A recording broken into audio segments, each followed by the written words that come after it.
தோழர்களே, முதலாளித்துவத்தில் முதலாளிகளுக்கு எப்படி லாபம் அதிகமாக கிடைக்கிறது என்பதை பற்றி போன பகுதியில் பார்த்தோம். அது ஒன்று மட்டும் காரணமல்ல.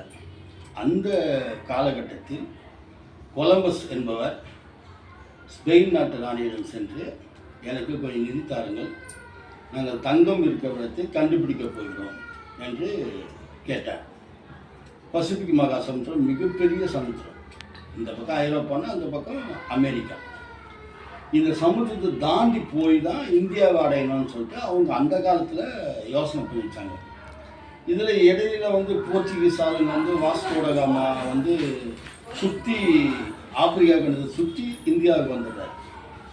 அப்போது இந்த கடல் வழியை கண்டுபிடிக்கிறதுக்காக இறங்கின அந்த கொலம்பஸ், மெகலன் எல்லாருமே அவங்க மேற்கு நோக்கி தான் பயணப்பட்டாங்க.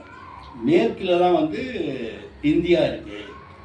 இந்தியாவுக்கு அவங்க எல்லா ஐரோப்பிய நாடுகளில் உள்ள மக்களும் விரும்புறது காரணம் என்னவென்றால், இங்கே தான் இந்த மிளகு கிடைக்கும். ஐரோப்பாவில் காரத்திற்கு உண்டான எந்த விதமான தானியங்களோ மிளகோ கிடையாது. அவங்க நாட்டில் உற்பத்தி கிடையாது. இந்தியா போன்ற நாடுகளிலிருந்து தான் அங்கு செல்ல வேண்டும். அந்த காலத்தில் சீனர்கள் பட்டு வழி சாலை என்று சொல்வார்கள், தரை வழியாக சென்று வியாபாரம். இப்போது இந்த ஈரான் நாட்டிலிருந்து அங்கே சென்று ஐரோப்பிய நாட்டுக்கு சென்று விற்று வருவார்கள். எனவே தான் அந்த ஐரோப்பியர்கள் இன்றும் கூட சிறிதளவு மிளகு தூளை தூவித்தான் அவர்கள் சாப்பிடுவார்கள். இந்த மிளகும் அடுத்தபடியாக தங்கம், வெள்ளி, இது நிறைய இருக்குது இந்தியாக்காரங்கிட்ட. எப்படியாவது கண்டுபிடிச்சுன்னு சொல்லிட்டு கொலம்பஸ் கிளம்புறான். நான் அவன் சொல்லும்போது உங்களுக்கு கொஞ்சம் நெருடலாக இருக்கலாம். ஏன்னா அவங்களுக்கு செஞ்ச காரியம் அப்படி. என்னென்னா, அவங்க கூட போகிறதுக்கு சாதாரண மனுஷன்லாம் தயாராக இல்லை. அப்போ ஸ்பெயின் நாட்டான என்ன பண்ணுறாங்க, சிறைச்சாலைக்கு போகிறாங்க.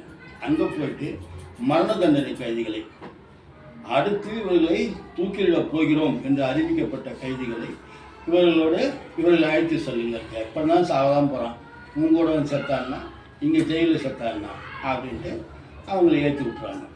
ஒரு படம் ஒன்று வந்தது இங்கிலீஷில்.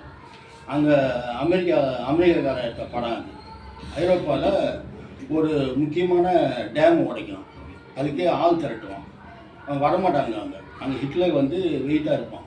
அதனால் ஜெயிலில் போயிட்டு ஒரு 7-8 கைதிகளை கொண்டு போய் வச்சு ட்ரைனிங் கொடுத்து கொண்டு போய் அந்த அணையை உடைக்கிற மாதிரி ஒரு படம். அதே கதை தான் இங்கே கொலம்பஸ் கூட. இந்த கொலைகார வெறியர்கள் ஒரு 100-150 பேர் ஏற்றி அனுப்பிச்சிடுறாங்க. கொலம்பஸ் அமெரிக்க கண்டத்தை கண்டுபிடிக்கிறார் என்று தான் நாம் படித்தோம். அங்கு அடுத்ததாக ஆங்கிலேயர்கள் ஆட்சி ஏற்பட்டது என்று நாம் படித்திருக்கிறோம். ஆனால் அங்கு நடந்த இரத்த கதறிகளை எந்த வரலாற்று ஆசிரியனும் நேர்மையாக கூறியதில்லை. தற்போது உள்ள தரவுகளின்படி இந்த கொலம்பஸ் போன்ற வெறியர்கள் அடுத்ததாக கண்டுபிடிப்பில் இறங்கிய சில கொலைகார நாய்கள் அங்குள்ள மக்களை கொன்று ஒழித்தார்கள். ஜாவா, சுமத்ரா, அது போன்ற தீவுகளில் உள்ள மக்களையும், மேற்கிந்திய அமெரிக்க நாடுகள், தென் அமெரிக்க நாடுகளில் உள்ள மக்களையும், இப்போ இந்த கியூபான்னு சொல்லுவோம் ஒரு நாடு, அந்த நாட்டை சுற்றியுள்ள தீவுகளில் உள்ள மக்களை கொண்டு ஒழித்தனர். இவர்கள் செல்வதற்கு முன்னால் 2 லட்சம் பேர்கள் இருந்த அந்த தீவில் இவர்கள் சென்ற பின்னர் 2 மாதம் கழித்து 15,000 பேர்கள் தான் இருந்தார்கள் என்று வரலாற்று குறிப்பு கூறுகிறது. அது ஒரு வரலாற்று ஆசிரியர் எழுதுகிறார். கிறிஸ்தவர்களைப் போல் இந்த உலகத்தில் இந்த மாதிரி மிக பெரும் கொலைகாரர்களை வரலாறு கண்டிருக்கவே முடியாது என்று கூறுகிறார்.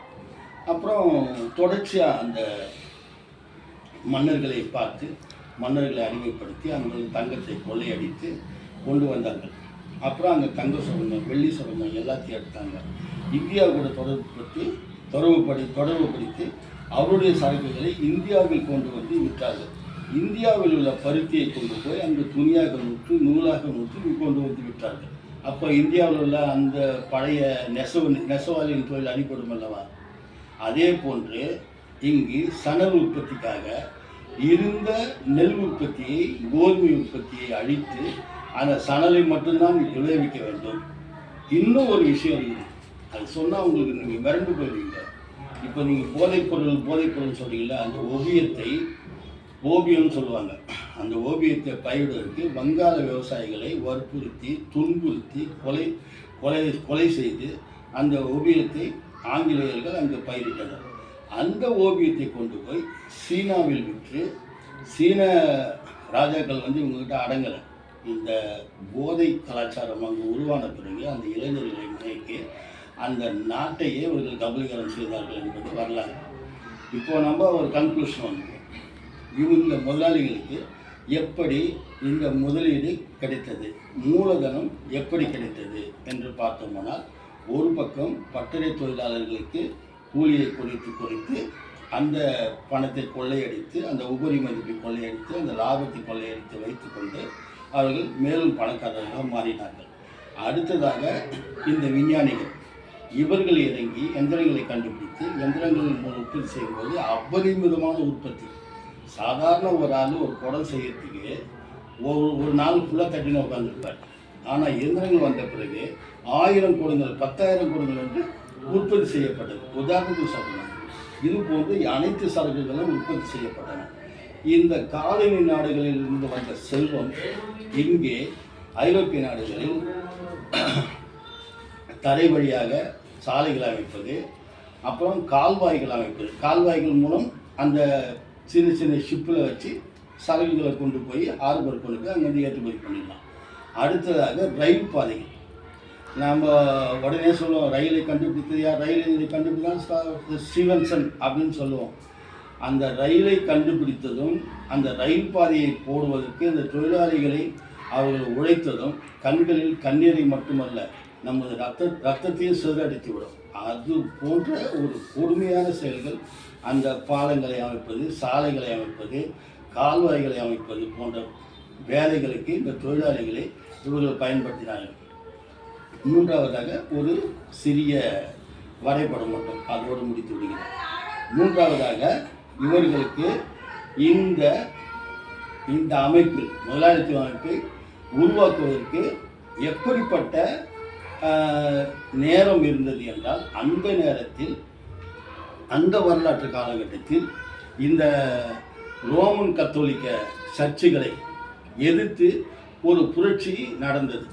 அப்போது நம்ம மார்ட்டின் லூதர் கிங் அவர் வந்து என்ன பண்ணார், ஒரு புதிய மதத்தை ப்ராட்டஸ்ட் மதத்தை உருவாக்குறார். அந்த ப்ராட்டஸ்ட் மதத்தை தழுவியவர்கள் இந்த ரோமன் கத்தோலிக்க சர்ச்சுகளை உடைத்து அதன் செல்வங்களை கொள்ளையடித்து அங்கு ஆடுகளை வளர்க்க, இதை பற்றி நாம் போன அத்தியாயத்தில் பேசியிருக்கிறோம். ஆகவே மீண்டும் சந்திப்போம். நன்றி தோழர்களே, வணக்கம்.